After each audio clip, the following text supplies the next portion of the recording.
Ny tena kristianina dia manana ny fanahy masina. Fantaro fa tsy izay rehetra mitonina ho kristianina dia izy avokoa, fa ny maha-kristianina ny kristianina dia ny fananana ny fanahy masina. Mety azo ilazana azy koa ny hoe fanahin'Andriamanitra na fanahin'ny Kristy na fanahin'ny famarinana. Amin'ny maha-fanahin'Andriamanitra azy dia Andriamanitra mihitsy no ao anatin'ny tena kristianina arak'izany. Andriamanitra dia fanahy ary ny tompo izany fanahy izany. Raha nahary ny lanitra sy ny tany ny tompo dia tsy nisaraka tamin'ny fanahiny. Hoy ny voasoratra hoe ary ny fanahin'Andriamanitra nanomba tambonin'ny rano. Ary izany fanahy izany no napetrany tao amin'ny olombelona izay noforoniny.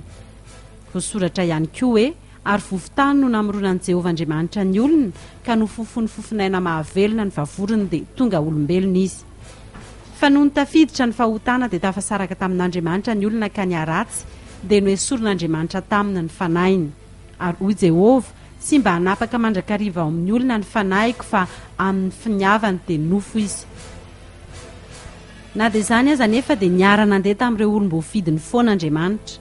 Raha nanafatra ny Mosesy ny hanao ny fiaran'ny fanekena izy ary nanome tolotsaina ny Solomona nangana ny tempolo tao a Jerosalema fa izay nisy ihany koa ireo olona maromaro izay nomeny fanahiny mivantana raha tsy ilaza afa-tsy Gideona isika. Voasoratra hoe ary notsindriany fanahin'i Jehovah Gideona dia nitsoka anjomary izy ka nivorona naraka azy ny Abezerita. Tamin'ny Saoly mpanjaka ihany koa satria hoy ny voalaza hoe dia tonga tamin'ny iraky Saoly ny fanahin'Andriamanitra. Tamin'ny Zakaria mpaminany ihany koa ary Zakaria zanaky Joiada besorona notsindriany fanahin'Andriamanitra. Tamin'ny Ezekela mpaminany satria voalaza hoe ary tonga tao amiko ny fanahin'i Jehovah ka hoy izy tamiko. Ireny rehetra ireny anefa dia tandindona ihany fa efa tao anatin'ny drafitr'Andriamanitra ny toetra ao anatin'ny olona izay noforoniny ka dia nalefany Jesosy Kristy izay namotika ny fahotana ilay nampisaraka antsika taminy.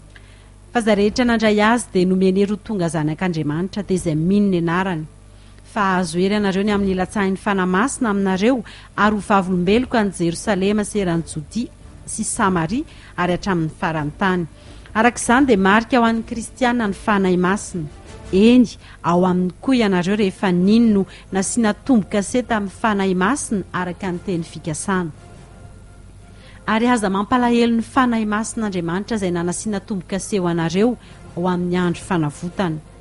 Ankoatr'izay dia fantatsika tsara fa tempolin'Andriamanitra ihany koa isika satria ny fanahin'Andriamanitra no ato anatintsika araka ny voasoratra hoe tsy fantatrareo va fa tempolin'Andriamanitra ianareo ary ny fanahin'Andriamanitra no mitoetra ao anatinareo? Fa izay miray amin'ny tompo kosa dia fanaray aminy. Ny mampalahelo anefa ankehitriny dia lasa fombafomba sy fahazarana sisa ny fanahy masina eo anivon'ny fiangonana hita maso ka dia efa fandaharam-potoana voarindra diany melono atao anaty fotoam-bavaka. Hany ka lasa mahamona aminaina ary tsy andry ny sasany mihitsy ara izay iravana matetika kanefa raha omena ny toerany amin'ny mahampitarika azy marina ny fanahy masina izany hoe tsy tononona anarana fotsiny hoe fanahy masina fa tena mandray azy ary mandeha araka ny sitrapony dia ho hafa mihitsy ny fizotra ny fivoriana. Satria voalaza hoe ny rivotra mitsoka amin'izay tiany ary renao ny feony nefa tsy fantatrao izay avinina izay alehany dia tahaka izany koa izay rehetra teraky ny fanahy. Fa raha tonga ny fanahin'Andriamanitra dia izy no hitari-dalanarareo amin'ny marina rehetra. Arak'izany ny zavatra rehetra ataon'ny kristianina hatramin'ny madinika indrindra hatramin'ny lehibe indrindra eny ary indrindraindrindra ny fiara-mivavaka dia ny fanahy masina marina no tokony hitarika. Jesosy Kristy dia nilaza fa ny vono no hamantarana ny azo ary raha miray aminy dia amobe tokoa ka ny tena kristianina dia fantatra amin'ny vokatry ny fanahy izay entiny.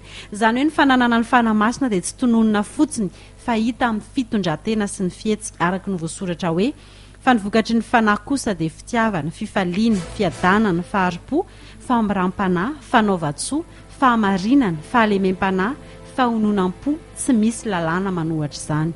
Tsy vitsy ireo izay miezaka amin'ny herin'ny tena ny hananareo toetr'ireo kanefa rehefa tsy ao anatiny ny fanahy masina dia mikiry manentsika ny vokatra ara-tsaina fotsiny izy fa ny lalàn'ny ota mbola mamatotra azy. Fa voalaza hoe raha velo ny fanahy isika dia aoka andeha araka ny fanahy. Raha maka ny toerana ny fanahy masina dia mahay mity an'Andriamanitra ny kristianina satria ny fitiavana an'Andriamanitra dia tsy amboarina ary tsy tadiavina fa ny fanahy masina no mandrotsaka azy. voasoratra hoe ny fanamasina izay nomena antsika no netiny nampidina ny fitiavan'andriamanitra ao am-pontsika. Ilain'ny kristianina indrindra koa ny mitisy mikaroka ny fahamarinana satria izay mihitsy ny natiorany fanamasina ary izao angataka amin'ray ary izy anome anareo mpananatra hafa mba ho eo aminareo mandrakizay dia ny fanahy ny fahamarinana izay tsy azon'izao tontolo izao raisina satria tsy hitanana fantany fa ianareo no mahafantatra azy satria mitoetra eo aminareo izy sady ao anatinareo. Raha mahatsiaro ianao fa tsy mbola manana ny fanahy masina dia mangata amin'ny ray fanome maimaim-pona izy rehefa avy ny bebaka ianao, izany hoe ny fona tamin'ny fahotana ary nanapa-kevitra ny tsy hamerina intsony. Raha toka mbola misy fankasitrahana ota ao anatinao dia tsy afaka nitoetra ao anatinao mihitsy ny fanahy masina. Koa raha ianareo na ratsy aza mahalala nome zava-tsy ho an'ny zanakareo, tsy mainka avany ray izay any an-danitra no hanome ny fanahy masina ho an'izay mangataka azy. Voasoratra ihany koa fa tsy misy fetra ny fanomezan'Andriamanitra ny fanahiny ary ny fanahy izay efa horaisin'ny mino no nolazainy tamin'izany. Tadidio fa tsy an'Andriamanitra ianao raha tsy manana ny fanahiny ary tsy ho raisiny amin'ny fiverenan'i Jesosy Kristy izay tsy ho ela intsony.